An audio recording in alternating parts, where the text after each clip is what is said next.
I give a lot in my work, and so this is my way of decompressing. I've been seeing a lot of things posting resist, resist, resist. And while I believe that resistance is important, I also understand that resistance without building is futile. So, resistance can be in our building. In fact, actual resistance is in our building. I created a curriculum. It's called The Four Disciplines of Ecologically Sound Social Justice. Just this past July, I shared this at a conference in Milan. No, I'm sorry, not Milan. I shared it at a conference in Lisbon, Portugal. And the four disciplines actually have resistance built into them. So to resist a system as it isn't enough to just say we don't like it. It's actually your actions that are the resistance.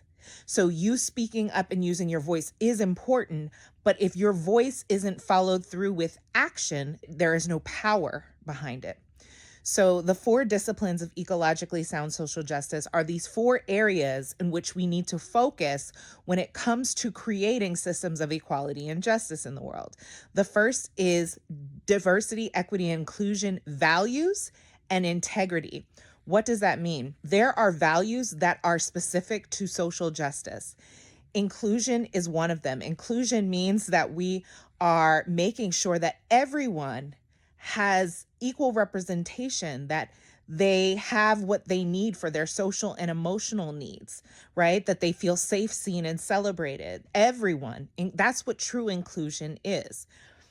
Equity is about restoring the path to equality. We are equal as human beings, yes, but we have practiced inequality for so long. There have been barriers and restrictions placed on certain groups of people to keep them from having the access that other people do.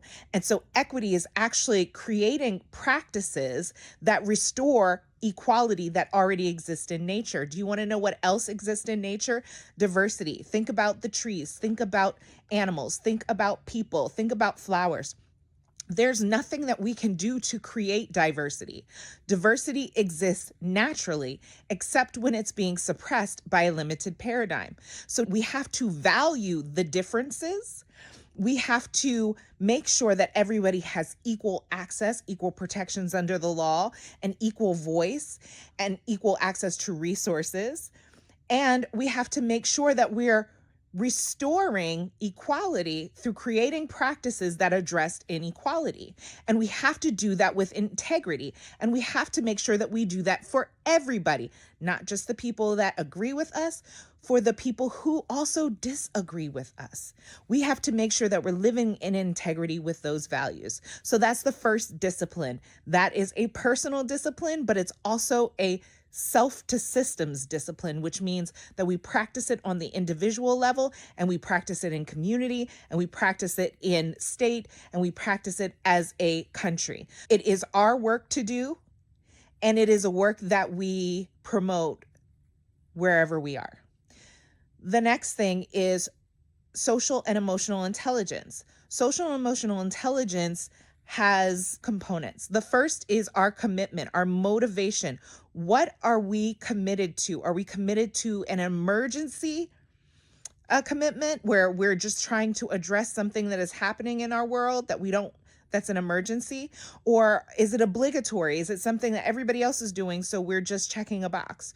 Or is there an issue that we are trying to address? Say maybe a lack of people of color in higher ranking jobs. That is a symptom-based commitment. The real commitment to social justice and creating systems of equality and justice is a lifetime commitment. It means we're always going to be working towards that goal. And even when we achieve it, we have to do the work to maintain it. We cannot rest on our laurels. So that's the motivation part of social and emotional intelligence. The second part is being aware. What do we know? What don't we know? And how can we expand our awareness so that we can learn the things that we do not know, so that now we can make decisions from an expanded awareness. We have to be socially aware. We have to also know our personal programming, our personal socialization, and how to dismantle that. Emotional intelligence is really important in us doing the personal work, because when we reach an emotion that makes us feel as if we are feeling shame, blame, or guilt, which are not transformational emotions, we can stop doing the work because we don't want to feel bad. But we have to learn how to see that we have a responsibility to one another, that there's no shame, blame, or guilt. There's only responsibility. So that's a really important part of social and emotional intelligence. The next part is about how do we create greater empathy? How do we make sure that we are interacting with one another in a way that says, you are me and I am you. We are connected in this, that we are a part of an earth ecosystem and everything is interconnected. So that is the second discipline, which is social and emotional intelligence. We have to learn how to practice that. The third discipline is creating inclusive community and a culture of belonging. We already just talked about what inclusion is. Inclusion make sure that everyone has equal voice, equal access, equal protections under the law, equal dignity, equal power.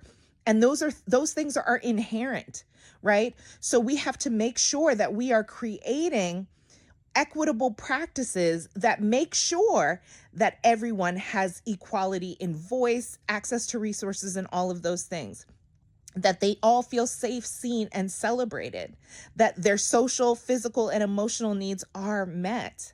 That is what true inclusion is. It's not just having a seat at the table. It's making sure that everyone's at the table and that everyone eats. The next thing is belonging. Belonging is really important, and it makes sure that everyone feels their personal power, that they are operating in their gifts, and that they know that they're a part of a community that they get to give their gift to.